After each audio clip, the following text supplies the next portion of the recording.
السلام علیکم ګرانو دوستانو. نن به زه تاسو ته د کرکټ په هکله باندې یو څو تازه او ډېر مهم خبرونه درکړم. چې خاص کر زه به تاسو ته ووایم چې د افغانستان او د پاکستان چې کومه تمریناتي لوبه ترسره کیدونکې ده، د دغې لوبې په هکله باندې بیا د افغانستان کپټان محمد نبي څه ویلي دي.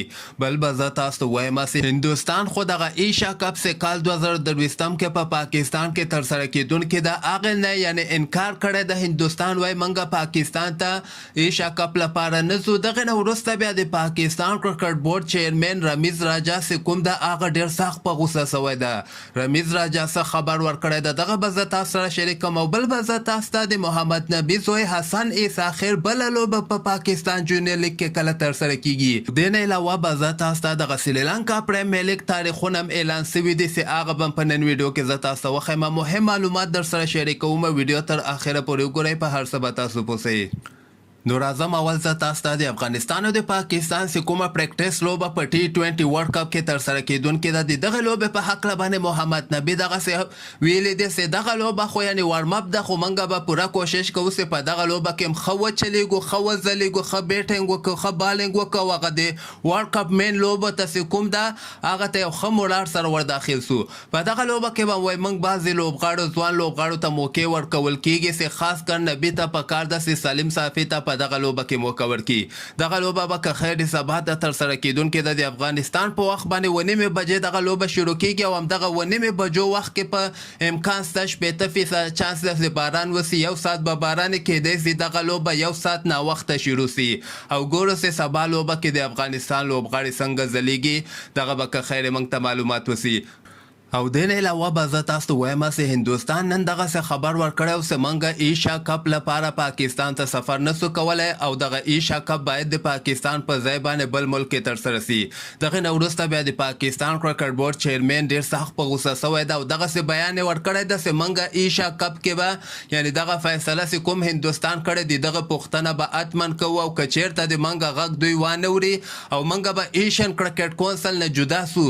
یعنې مطلب یې دغه ده چې موږ بیخي ایشا کپ کې دوباره ګډون نه کول غواړو که چېرته هندوستان د موږ یعنې پاکستان څخه سفر ونه کړو. ایشین کرکټ کونسل چې کوم ده، وایي دوی د هندوستان په حق کې فیصلې کوي.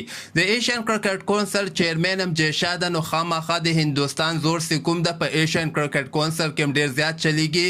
پاکستان په دغه کومه فیصله چې هندوستان اخیستلې ده، په دغه باندې ډېر زیات خفه سوي دي او وایي چې موږ به د دغه پوښتنه حتماً کوو. او دې نه علاوه به زه تاسو ته وایم چې هغه سریلانکا پریمیر لیګ چې کوم ده، د هغې تاریخونه هم اعلان سوي دي. سریلانکا پریمیر لیګ به که خیر 6 ډسمبر باندې شروع کیدونکی ده، تقریبا 20 ډسمبر پورې به دوام کوي. چې دغه ټورنمنټ هم کې هم د افغانستان ډېر زیات لوبغاړي اخیستل سوي دي. په دغه کې رحمان الله ګربز هم اخیستل سوی ده. نه علاوه نوین الحق، نجیب زدران، فضل حق فاروقي غوندې ښه لوبغاړي په سریلانکا پریمیر لیګ کې اخیستل سوي دي. کوم به چې د همدغه کال ډسمبر میاشتې 6 تاریخ نه شروع کیږي.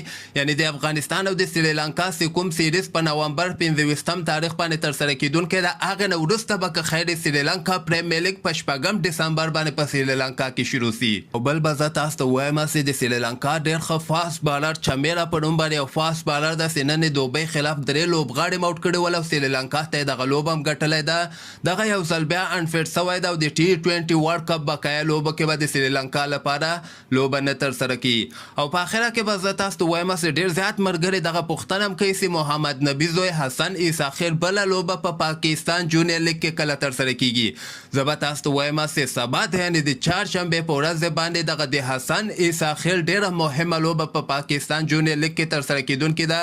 5:30 بجې دغه لوبه شروع کیدونکې ده او په یوټیوب کې تاسو دغه لوبه لایو هم کتلی سئ. خو زه به تاسو ته ووایم چې دغه لوبه ناکاوټ لوبه ده. که چېرته د حسن ټیم دغه لوبه وبایلي نو ټورنمنټ نه آوټ کیږي او که چېرته یې دغه لوبه وګټله نو بیا مخکې راونډ ته هم وتلی سي.